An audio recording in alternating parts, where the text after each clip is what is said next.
Hello students, welcome to पढ़ ले humanities. मैं हूं आपकी अनुष्या दीदी और आज के क्लास में हम लोग डिस्कस करने वाले हैं हाउ टू रिमेंबर डेट्स। तो आप में से काफी सारे बच्चों ने अलग अलग वीडियोस के नीचे बहुत सारे कमेंट्स करे थे कि दीदी कोई ट्रिक बताओ, टिप्स बताओ जिसके थ्रू हम लोग हिस्ट्री के डेट्स को इजीली आसानी से याद कर पाएं। तो आज के क्लास में हम लोग वही डिस्कस करने वाले हैं, हाउ टू रिमेंबर डेट्स। और मैं मतलब बहुत अलग अलग टेक्निक्स लेके आई हूँ। आई एम श्योर वैसे तो सारी टेक्निक्स ही यूजफुल हैं, पर इसमें से कोई एक जरूर आपके लिए ऐसे क्लिक करेगा कि हाँ ये तरीका बहुत बेस्ट लग रहा है, ये करके देखते हैं।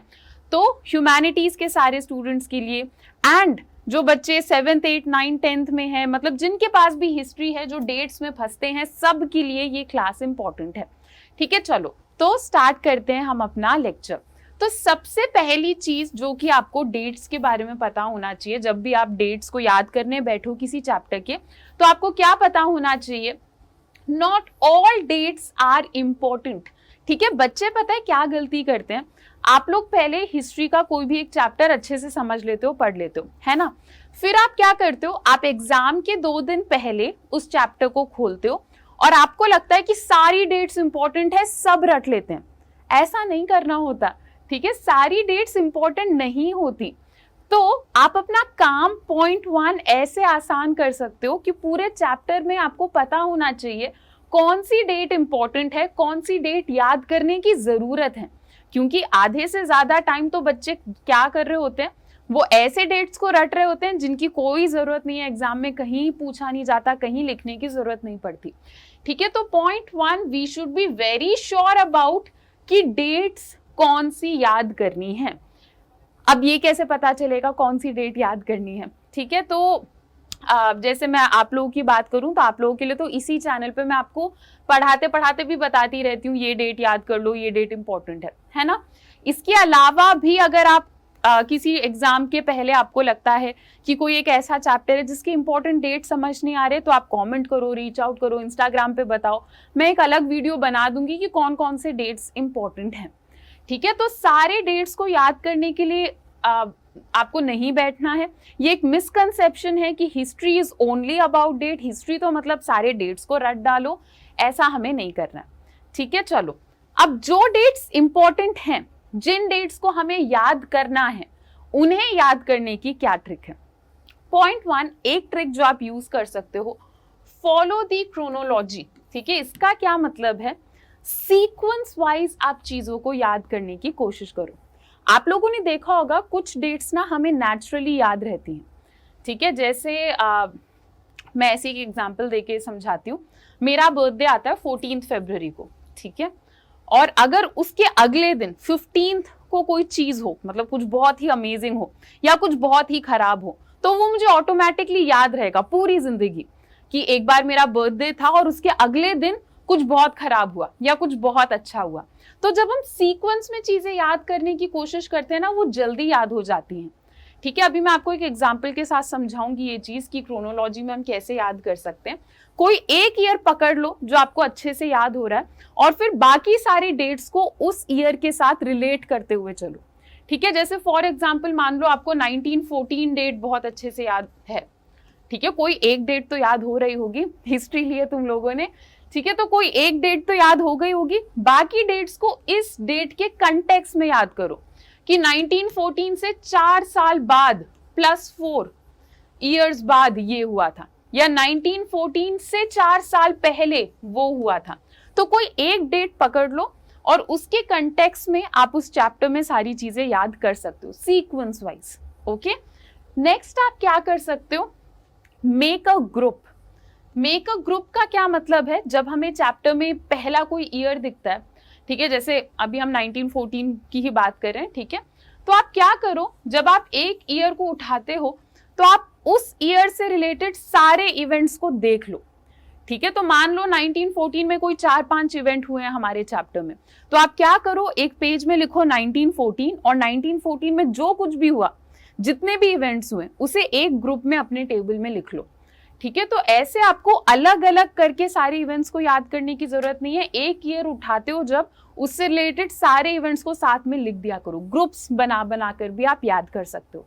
अब मैं आपको इसका एक एग्जांपल देती हूँ।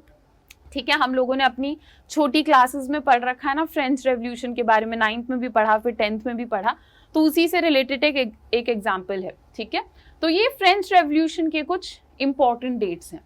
ठीक है, तो इसे हम कैसे याद कर सकते हैं अगर हम क्रोनोलॉजी लेके चले तो सबसे पहले मान लो जून 1789 आपको याद है। ठीक है, कि इस दिन ये लोग टेनिस कोर्ट में मिले थे और इन्होंने कहा था कि हम तो संविधान वगैरह बनाएंगे।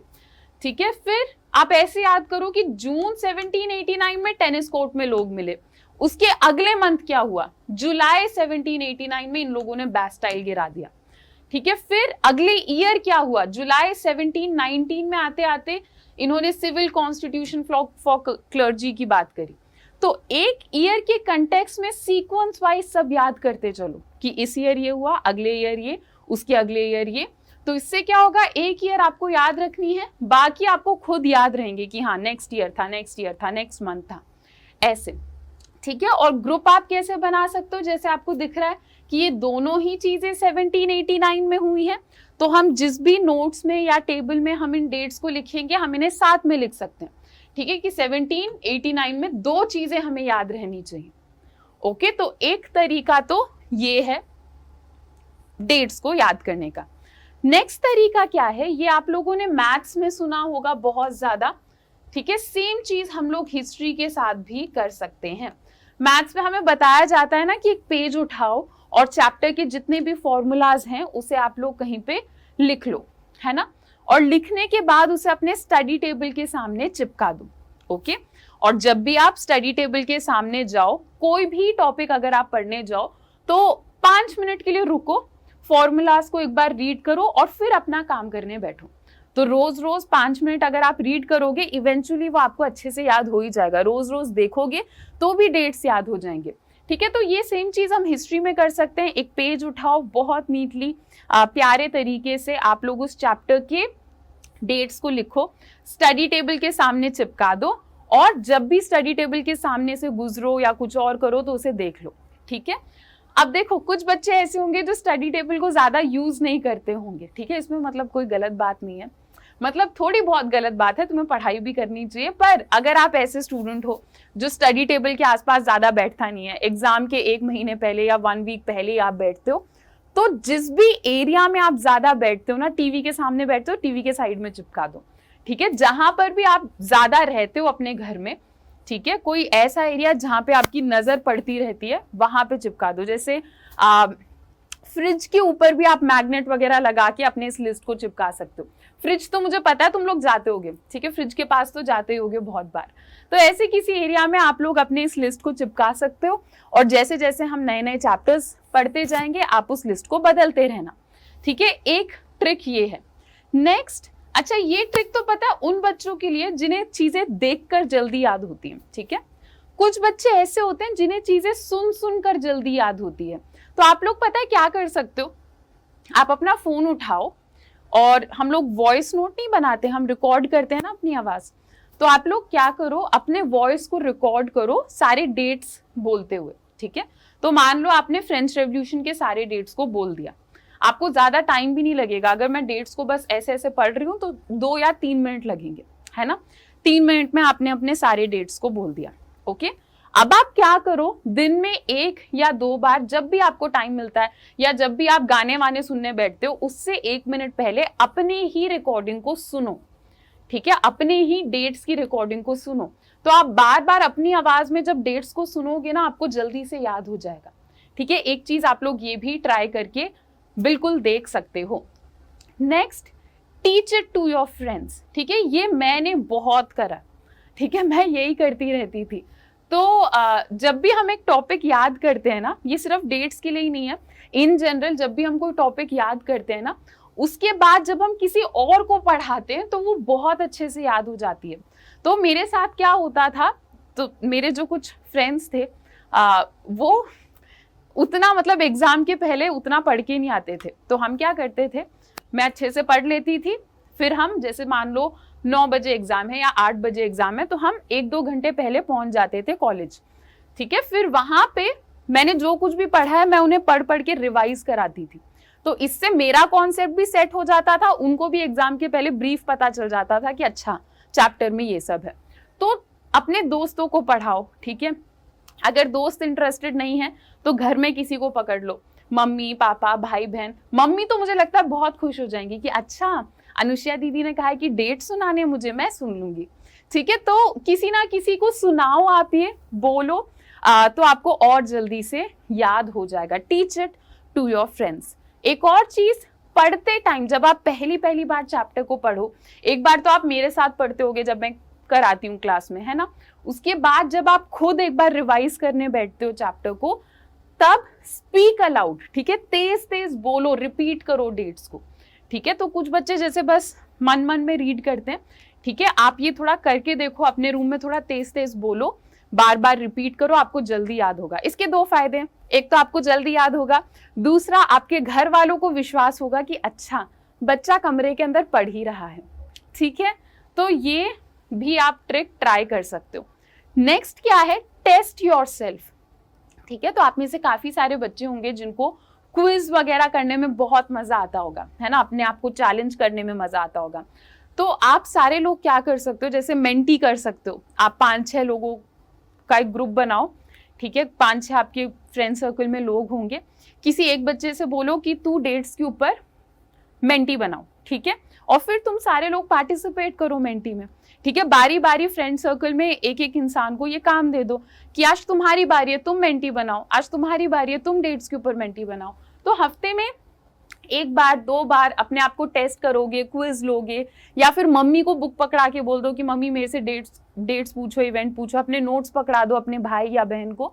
तो अगर आप अपने आपको बार बार टेस्ट करोगे ना, तो भी आपको चीजें जल्दी से याद हो जाती हैं, ठीक है। जैसे अगेन ये भी मैंने कर रखा है। तो मेरा एक बड़ा भाई है, ठीक है। तो ये मैं मैथ्स में क्या करती थी वैसे, तो मैं अपने भैया को नोट्स या जो भी है पकड़ा देती थी और बोलती थी कि मेरे से कुछ भी पूछ लो, ठीक है। तो ऐसा बहुत बार होता था कि मुझे चीजें याद नहीं आती थी और मेरा भाई मुझे बहुत ताने मारता था। तो वो ताने इतने मारता था कि उस चक्कर में मुझे चीजें याद हो गई। तो जब लोग आपके ऊपर थोड़ा हंसेंगे, थोड़ा मजाक वजाक करेंगे कि अरे ये भी याद नहीं है तुझे, ठीक है, ये तो 1914 में हुआ था या ऐसा कुछ, 1947 है ये, तो ये ईयर भी नहीं याद, तो आपको चीजें जल्दी याद हो जाएंगी, ठीक है। So test yourself again and again, ठीक है। इसमें चीजें गलत होंगी, बुरा लगता है, थोड़ा एम्बैरेस फील करते हैं, पर हाँ, this is one of the fastest ways to learn something, okay. चलो नेक्स्ट क्या है, बी क्रिएटिव, ओके। तो जब भी आप किसी डेट को देखते हो, आपको लग रहा है कि इसे अब याद करना है, तो आप अपनी तरफ से भी अपनी क्रिएटिविटी को यूज करो, आप उसे लिंक करो। जैसे मान लो कोई भी डेट है आपके पास, तो आप उसे लिंक करो कि अच्छा ये तो मेरे बेस्ट फ्रेंड की बर्थडे की डेट है, ठीक है, या ये तो मम्मी पापा की एनिवर्सरी की डेट है। तो आप भी अपनी तरफ से कोई भी क्रिएटिव आइडिया लगा के उस डेट को अच्छे से याद करने की कोशिश कर सकते हो। लाइक आई सेड, मेरे बर्थडे से ये तो अगले दिन वाली डेट है। तो ऐसे आप थोड़ा हिसाब लगा लगा के कुछ डेट्स के साथ, मैं नहीं कह रही कि सारे डेट्स में कोई क्रिएटिविटी ढूंढो, that would be a tough job. तो कुछ डेट्स के साथ you can be creative and आप अपने तरीके से उस डेट को याद कर सकते हो, ठीक है। नेक्स्ट एक और चीज मैं आपको बता देती हूँ, लाइक आई सेड, एक बहुत ही बड़ा मिथ है ये कि history is only about dates. History मतलब डेट याद करना है, कुछ और याद नहीं करना, ये गलत है। अगर you are struggling with dates, ठीक है, अगर आपको लग रहा है कि कोई डेट याद नहीं हो रही, मैम के दीदी के सारे ट्रिक्स यूज करके देख लिए, फिर भी कुछ नहीं हो रहा, तो I would like to tell you कि डेट्स आर नॉट मैंडेटरी। अब देखो, अगर डायरेक्ट क्वेश्चन आ जाता है कि भाई डेट बताओ, तब तो देखो आप फंस जाओगे, पर ऐसे क्वेश्चन कम नंबर में आते हैं, ठीक है। हमें डेट्स की ज्यादा जरूरत क्यों पड़ती है, ताकि हम आंसर्स को सुंदर और बहुत अच्छे तरीके से लिख पाएं। तो मान लो आपको कोई डेट याद नहीं आ रही, आपको लग रहा है कि अरे फ्रिज के ऊपर चिपकाया था, याद नहीं आ रहा, याद नहीं आ रहा, तो आप थोड़ा क्लेवर तरीके से उस प्रॉब्लम को डॉज कर सकते हो। आप ऐसे लिख सकते हो कि in the early 18th century, in the late 18th century, ठीक है, इन दी 1800s, अर्ली 1800s, ऐसे करके लिख सकते हो। एग्जैक्ट डेट नहीं याद, कोई दिक्कत नहीं है, आप इस तरीके से डेट को प्रेजेंट कर सकते हो, ओके। चलो, तो आज की क्लास में मैंने आप बच्चों को बहुत सारी ट्रिक्स एंड टिप्स बताए। आई एम श्योर इसमें से कोई ना कोई एक ट्रिक तो it will work out for you. मुझे कमेंट सेक्शन में बताना ये क्लास कैसी लगी। एंड हाँ, मैंने आप बच्चों के सारे कमेंट्स देखे। आई एम वेल अवेयर कि आप लोग चाहते हो कि हम एक नेक्स्ट चैप्टर स्टार्ट करें। सो डोंट वरी, हम बहुत ही जल्द अपना नेक्स्ट चैप्टर भी स्टार्ट करेंगे। ओके चलो बच्चों, so that's it for today. आज के लिए इतना ही, मिलते हैं अपने नेक्स्ट लेक्चर्स में। Bye bye, take care and thank you.